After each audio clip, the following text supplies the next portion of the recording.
প্রতি বছর রাস পূর্ণিমা উপলক্ষে সকল সম্প্রদায়ের হাজার হাজার মানুষ দুবলার চরে সমবেত হয়।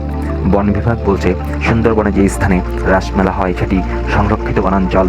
মেলার অংশ নিতে বিভিন্ন সম্প্রদায়ের কয়েক হাজার মানুষ উপস্থিতির কারণে একদিকে যেমন বন্যপ্রাণী ক্ষতিগ্রস্ত হচ্ছে, অন্যদিকে এই স্থানে মানুষ ফেলে দেওয়া আবর্জনা ক্ষতিগ্রস্ত হচ্ছে বন। এতে ঝুঁকিতে পড়ছে সুন্দরবনের জীববৈচিত্র্য। এটি মূলত বাগেরহাট জয়মণি চাঁদপাই রেঞ্জ থেকে প্রত্যেকটা বোট তাদের পারমিশন অনুমতিপত্র সাপেক্ষে প্রত্যেকটা বোট দুবলার চরে রাস পূর্ণিমার উদ্দেশ্যে রওনা হচ্ছে।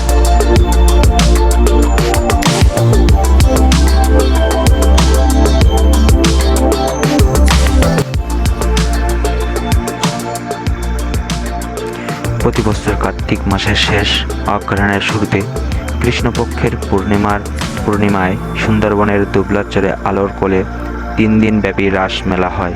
এটি মূলত সনাতন ধর্মাবলম্বীদের পূর্ণ উৎসব। পুরাণ অনুসারে রাস হচ্ছে রাধাকৃষ্ণের মিলন। অবশ্য এখানে আসা সনাতন ধর্মাবলম্বীরা মূলত দেবতা নীল, কমল ও গঙ্গা দেবীর পূজা দিয়ে থাকেন।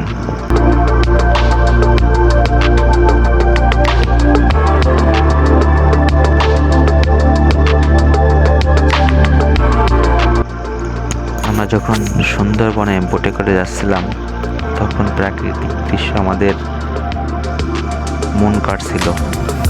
এমন প্রকৃতির সৌন্দর্য হয়তো সুন্দরবনে না আসলেই বোঝা যায় না। গাছের ফাঁক দিয়ে মনে হচ্ছে সূর্য আমাদের সাথে চলছে এবং যে আলোর বিকিরণ ছড়াচ্ছিল তা সত্যি মনোমুগ্ধকর। এবং পাশ দিয়ে দেখছিলাম যে পাশে ছোট ছোট গাছের গুঁড়ি এবং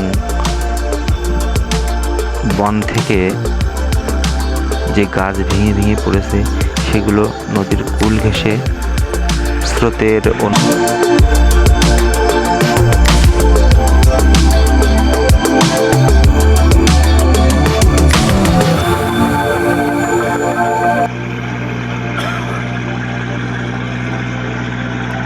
কোষারহোলা ডুমরিয়ায় বাড়ি সৌমিত্র দাদার সঙ্গে আমরা সুন্দরবনে রাসমেলার উদ্দেশ্যে যাই এবং খুব ভোরে অর্থাৎ 5টার দিকে সৌমিত্র দাদা বন বিভাগ থেকে পারমিশন আনার পর ভোর 6টায় আমরা সুন্দরবনের উদ্দেশ্যে অর্থাৎ আলোর কোল যেখানে রাস পূর্ণিমা পূজা ও পুণ্যস্নান হবে সেখানে যাওয়ার উদ্দেশ্যে আমরা রওনা হই।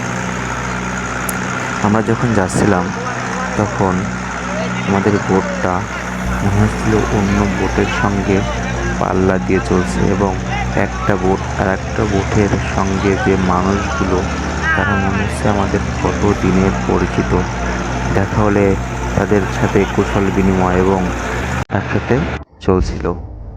যেতে যেতে যখন 11টা বাজে, ঠিক 11টায় তখন আমাদেরকে সকালের খাবার পরিবেশন করে।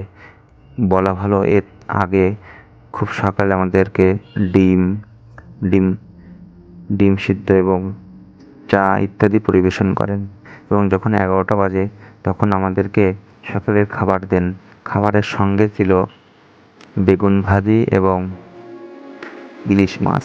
একটা ইলিশ পুরো আস্ত 200 থেকে 300 গ্রামের একটা ইলিশ আমাদেরকে ভাজি করে দেয় এবং আমরা তৃপ্তির সঙ্গে খাচ্ছিলাম এবং পাশের দৃশ্য অবলোকন করছিলাম আর আমাদের নৌকা ধীরে ধীরে সেই গন্তব্যের স্থানে পাড়ি দিচ্ছিল।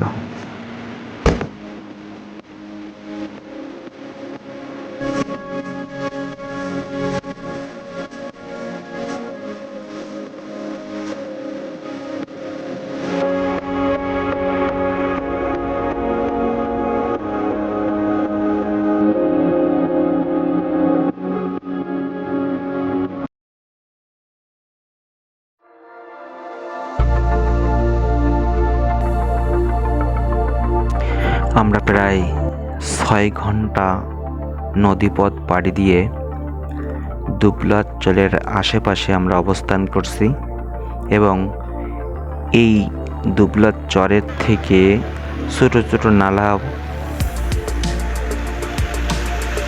নালা অর্থাৎ ছোট ছোট নদী গিয়ে বঙ্গোপসাগরের সাথে মিশে গেছে।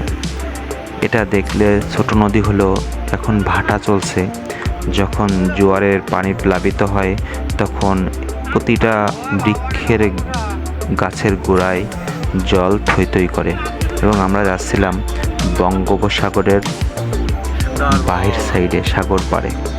ওখানে যেয়ে আমরা একটু প্রাকৃতিক দৃশ্য অবলোকন করব এবং আমরা যারা আছি তারা একটু মাছ আহরণ করার চেষ্টা করব এবং এই মাছগুলো আমরা পরবর্তীতে আমাদের বোটেই রান্না করা হবে। এটা হচ্ছে বঙ্গোপসাগরের প্রবেশদ্বার। এটা বঙ্গোপসাগরের প্রথম দিকে, এরপর থেকে আর এটা হচ্ছে বাসভবন। এখানে অবস্থান করেন বনের কর্মকর্তা এবং যার সুপারভাইজার দ্বারা আওতায় বন চলছে। এবং এটা হচ্ছে বঙ্গোপসাগর। এই বঙ্গোপসাগর, এখান থেকে যতদূর চোখ যাবে শুধু সাগর আর সাগর। আমরা সাগর থেকে মাছ ধরার চেষ্টা করব। এর পরের ভিডিও দেখবেন কিভাবে আমরা সাগর পাড়ে থেকে সাগরের কূল ঘেঁষে মাছ ধরছি।